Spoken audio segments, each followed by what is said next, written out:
Garo izoliaciniais plėveliais. Taip. Čia matau irgi 5 rūšis, jeigu gerai aš atsirinkau. Tai šitą kategoriją aš garo izoliacijų padalinčiau į 3 segmentus, ar ne? Tai yra pirmasis segmentas, tai yra tipinės mūsų suprantamos, labiausiai sutinkamos membranos, tai yra fiksuotos SD vertės arba fiksuoto garo barjero, ar ne? Dažnai sakoma polietilenas, tiesiog. Tai mes savo segmente turime 2 membranas šitoj vietoje, SD5 ir SD23. Skirtumas yra spalva, mes tą jau matom, ar ne, mėlyna ir pilka. Ir antras skirtumas yra garo barjero dydis. Tai SD5 turi SD vertę 5, tai reiškia 5 metrų garo barjerą, SD23 23 metrų garo barjerą. Tai kuri iš jų geriau sulaiko garą? SD23. Tai va čia yra pirmoji kategorija iš mūsų garo membranų. Tu gal gali plačiau papasakoti, kas yra SD vertė? SD vertė tai parodo gaminys, kokį barjerą sukuria garui. Tai jeigu kalbant apie difuzinės, grįžtant prie jų, tai kuo mažesnė SD vertė, tuo yra geriau. Kalbant apie garo izoliacijas, aš negalėčiau sakyti, kad didelė SD yra gerai ir labai reikėtų žiūrėti projektą. Bet iš principo garo membranui reikėtų rinktis bent jau tipiniai konstrukcijai SD vertę bent jau nuo 10-15 metrų. O Lietuvoje SD5 kažkur naudojamas, ar ne? Naudojamas. Naudojamas tiesiog tradiciniai statyboje, sakykime, statant karkasinius medinius namus, perdangas izoliuojant. Tai naudojamas. Bet turbūt SD23 daugiau naudojimas, taip? Jeigu mes grįžtam į lietuvišką statybą, ką mes kalbėjom prieš tai apie difuzinės membranas, ne, kokios savybės yra svarbiausios, tai Lietuvai aš siūlyčiau apskritai ne polietilenus naudoti, ne dar kažką, ne, bet aš siūlyčiau naudoti išmanesis garo izoliacijas. Ir čia mes galim tai pereiti į tą antrą segmentą, tai yra Tyvek Smartas, ne? Kodėl aš lietuviškai statybai konstrukcijai rekomenduoju tą. Tai yra 2 niuansai. Pirmas dalykas, pas mus dažniausiai apšiltimo sluoksnis yra kokie 400-500 mm. Storas. Pagal fiziką mūsų rasos taškas yra kažkur izoliacijai. Jis niekada nebus išorėje. Nu, tiesiog taip fizika veikia, ar ne? Tai reiškia, kad vasaros metu mes turim didelę riziką, kad mūsų rasos taškas, tiesiog dėl slėgių skirtumo, nes pastatai yra vėsiau, laukia yra karščiau, pasislinks link garo izoliacijos. Ir jeigu mes turime drėgmės perteklių vatoje ir turime tradicinę garo membraną su fiksuota SD vertė, jinai mums neleis garui ištekėti atgal į konstrukcijas. Smartas veikia kitaip. Jeigu mes dėl kažkokių priežasčių turime labai drėgną vatą, o drėgna vata, sakyčiau, 80%, sakykinė drėgmė, 90%, 100 yra jau vanduo bėgantis, ne? Ir vasaros metu pasikeitus mūsų slėgiui ir garui pradedant slinktis link garo izoliacijos, Smartas sureaguos ir jisai leis drėgmei pasišalinti iš konstrukcijos. Aš nesakau, kad tai įvyks automatiškai per 1 sekundę, bet Smartas leidžia iki 700 gramų drėgmės per parą, per kvadratą įsigarinti. Tai jisai pradeda veikti kaip difuzinė membrana. Jeigu pas jūs vata yra sausa, sveikinu, jisai veiks kaip tradicinė garo izoliacija. Tai palauk, o tai atvirkščiai tada. Aha. Tai negali įeiti ta drėgmė iš apačios. Čia yra žiauriai geras klausimas. Ir aš apie Smartą, kai kalbu, aš visą laiką turiu tokį red flagą.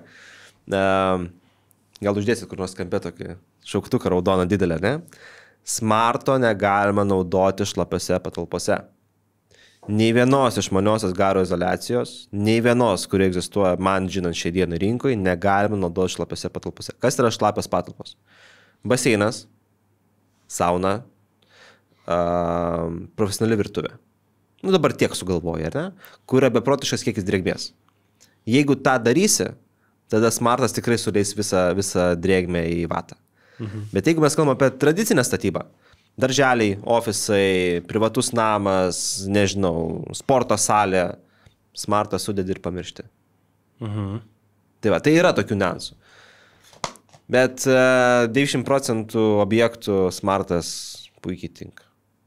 Ne, bet tu sakė, turbūt reikia ją naudoti tada, kada dėl kažkokių problemų vatoje atsirado daug drėgmės, taip? Ne, ta prasme, tu nenori tų problemų. Jeigu standartinę vatą perki, jeigu ten viskas tvarkai būtų, tai niekada nebus šlapia, ar ne? Ar tu esi tikras, kad nėra palikta jokių pažeidimų garo izoliacijai? Ar tu esi tikras, kad kai vata buvo sudėta, jokie šlapi darbai nebuvo vykdomi ir tikrai visur buvo saus ir vata neįgėrė drėgmės? Ar tu esi tikras, kad pas tave konstrukcinė mediena buvo visiškai sausa?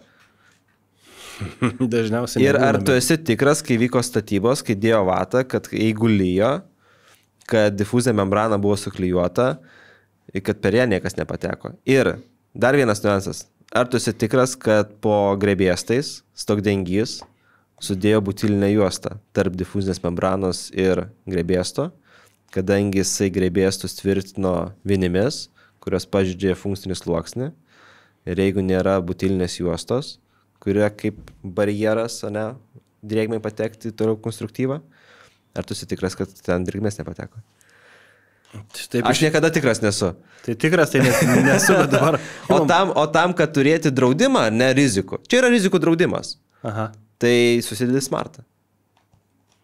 Nu gerai, bet tu sakė dabar savo namą, kai prieš tai kalbėjai, kad dėtum ten tokią plėvelę, tokią, o dabar viduje kurią dėtum?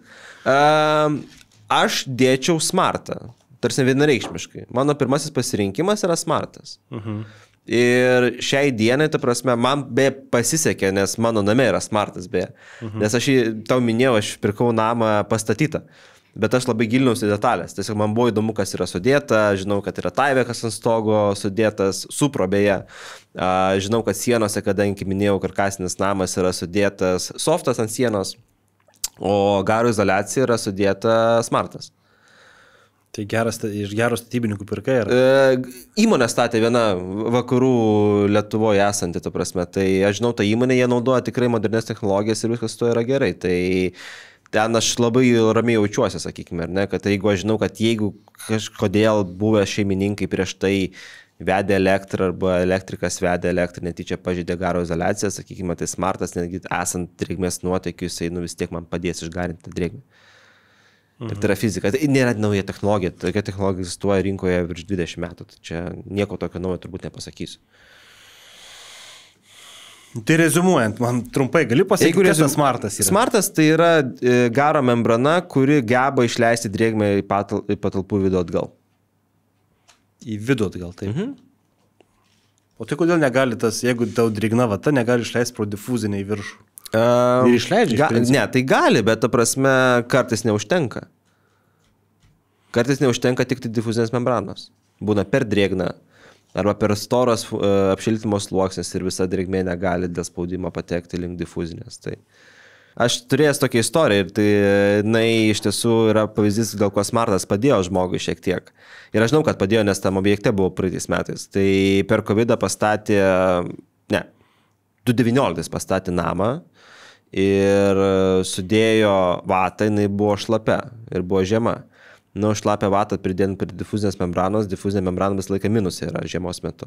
Ten viskas užšalo, jokia difuzija nevyko. Ir tiesiog pasileido pavasarį vanduo, drėgmė, jinai pradėjo judėti link garo izoliacijos.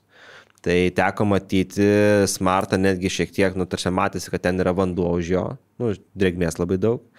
Tai aišku buvo vėl surinkinėjama drėgmė ir tiesiog smartas leido labai greitai džiovinti vatą. Jeigu ten būtų buvusi tradicinė garo membrana kaip polietilenas arba kitas ergardas, kito tipo, tai būtų tekę, aš manau, ardyti labai daug konstruktyvų ir tiesiog, iš naujo perdėlėti dalykus. Tai smartas padeda kartais tokią drėgmę pašalinti. Tai gera technologija, šiuolaikiška ir aš manau, kad šiuolaikiškai statykim namus.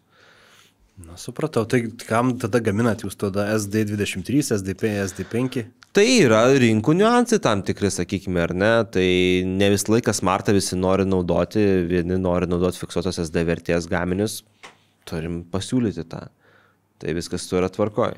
Supratau, ir dabar paskutinį plėvelių rūšis yra reflektyv. Taip, reflektyv. Va čia yra ta membranų rūšis, kuri aš kaip minėjau, kad šlapiose patalpose smarto negalime naudoti, ne?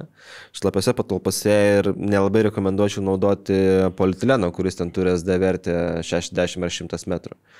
Tai pavyzdžiui, mes įrenginėjom baseiną, tai baseinė ten drėgmės bus beprotiškai daug. Kad ir turim gerą ventiliaciją, bet ten yra drėgmės beprotiškai daug. Tai tam, kad mes drėgmę užrakintume visiškai, reikėtų naudoti garo membraną, kuri turi didelę SD vertę arba didelį garo barjerą. Ir šitoje vietoje ateina sprendimas iš Reflective gaminių, kurie turi SD vertę 2000 metrų arba sukuria 2 km garo barjerą ir tada natūraliai tu tą garą visiškai uždarai.